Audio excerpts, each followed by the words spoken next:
تو مطلب عبادت کا تصور تو اتنا وسیع ہے کہ میرا بے ہر شک بے ہر شک کام جو ہے نا، میری ہر سوچ جو ہے وہ عبادت بن جاتی ہے ہاں اگر میں مالک یوم الدین کا تصور رکھوں گی نا، کہ میں یہ کھانا پکا رہی ہوں نا، مجھے اللہ کو حساب دینا ہے نا میرے اس وقت کا، تو میرا یہ وقت جو ہے نا یہ عبادت بن جائے گا جو کھانا پکانے کا ہے. میں اگر جا رہی ہوں کسی سے ملنے کے لیے اور میں اپنا عبایا اچھا سا پہن رہی ہوں اور میں اچھی سی ڈریسنگ کر رہی ہوں اور میں یہ سوچ کے اس کے پاس جا رہی ہوں کہ میں ہوں نا، اب میرا امپریشن اس پہ اچھا پڑے اور پھر میں اس کی چند باتیں اس کی مرضی کی کر کے اور میں نا اس کو پھر اس کی زندگی کا جو یہ فلو ہے نا، میں اچھا سے گفٹ اس کے لیے لے کر کے جاؤں، ہدیہ دوں اس کو، اور اس کے زندگی کا جو یہ فلو ہے جو اللہ سے وہ دور ہے، میں ایک طریقے سے اس سے بات کروں اور میں اللہ سے مدد مانگ کر کے جاؤں، اللہ تعالیٰ آپ میری مدد کیجیے گا.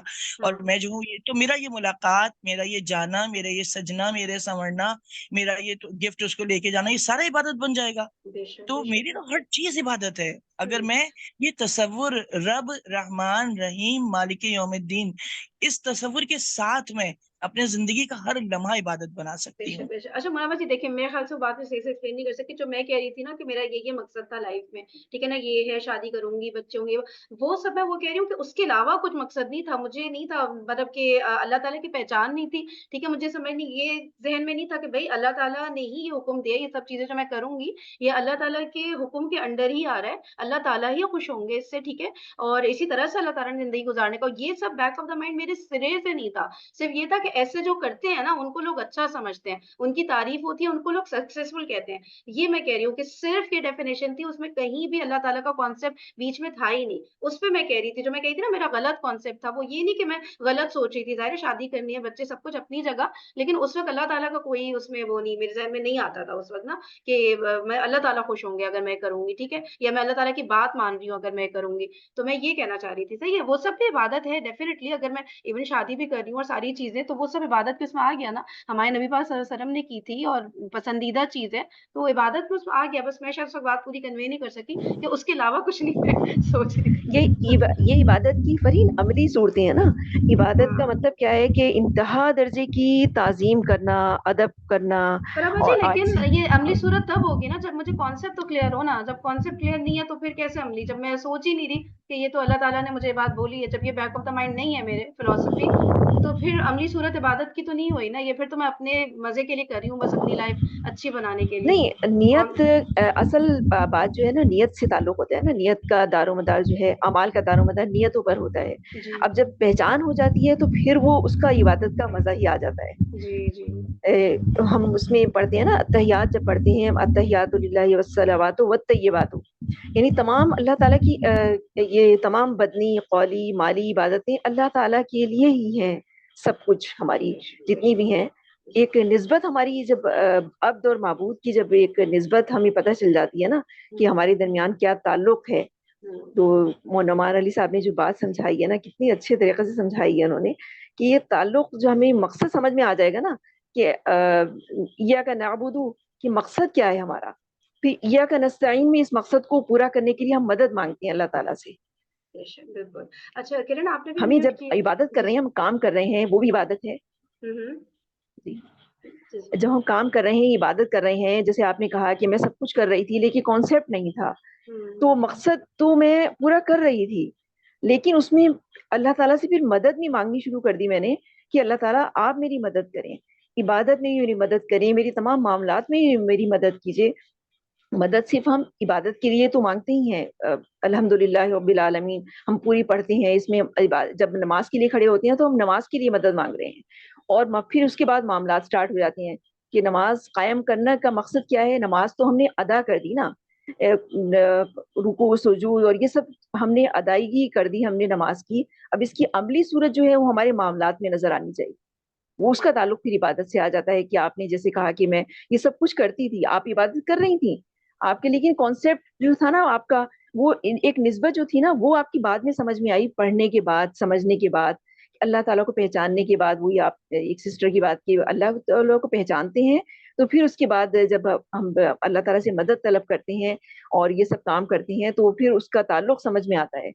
اور پھر ہمارے جو ہے وہ اس میں کامیابی ناکامی، پھر ہمارا یہ مقصد نہیں ہوتا کہ ہم اس میں کامیاب ضرور ہو جائیں، ہمارا جو ہے ہمیں ضرور اس میں پوزیشن مل جائے اور یہ سب کچھ ہو جائے، لیکن اللہ تعالیٰ کے لیے ہوتا ہے نا، ہر چیز اللہ تعالیٰ سے ہماری